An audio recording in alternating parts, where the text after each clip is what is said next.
Just a few hours after launching the biggest invasion of a European country since the Second World War, it looked like business as usual at the Kremlin. Pakistan's Prime Minister was the guest. But might Vladimir Putin's mind have been elsewhere? As the two men talked, Russia's military was advancing in Ukraine. These trucks were headed from Crimea to the Ukrainian border, part of an army that had surrounded a country of 40 million people. A country that Russia's president has said he doesn't think should exist.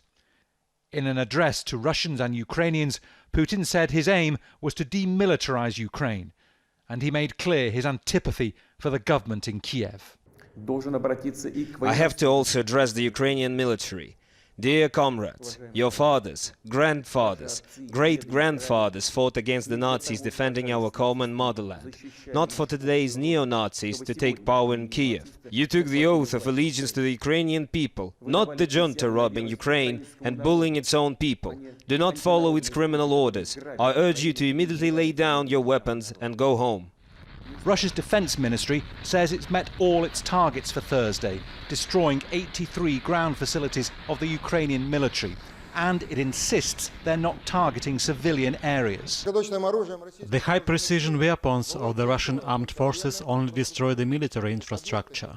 These are objects of air defense, military airfields, aviation of the armed forces of Ukraine. Staged video filming with mass casualties among the civilian population was filmed in Ukrainian cities.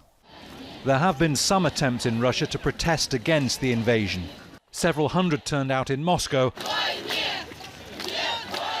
They're shouting no to war. Judging the Russian public's reaction is difficult because it's almost impossible to protest freely here. But Vladimir Putin's approval rating was at 69% in the build-up to the war. This is a full-blown invasion.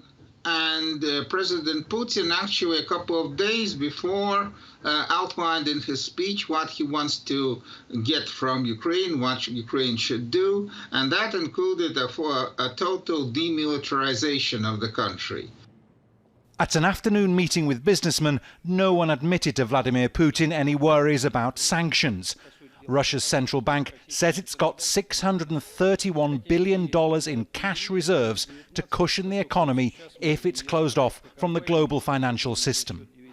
And in a late-night phone call on Thursday, the French president told Vladimir Putin he was exposing himself to massive sanctions. The Kremlin said Putin and Emmanuel Macron had a serious and frank exchange of views. Whatever was said, it was unlikely to have been enough to stop the Russian military's advance on Kiev. Bernard Smith, Al Jazeera, Moscow.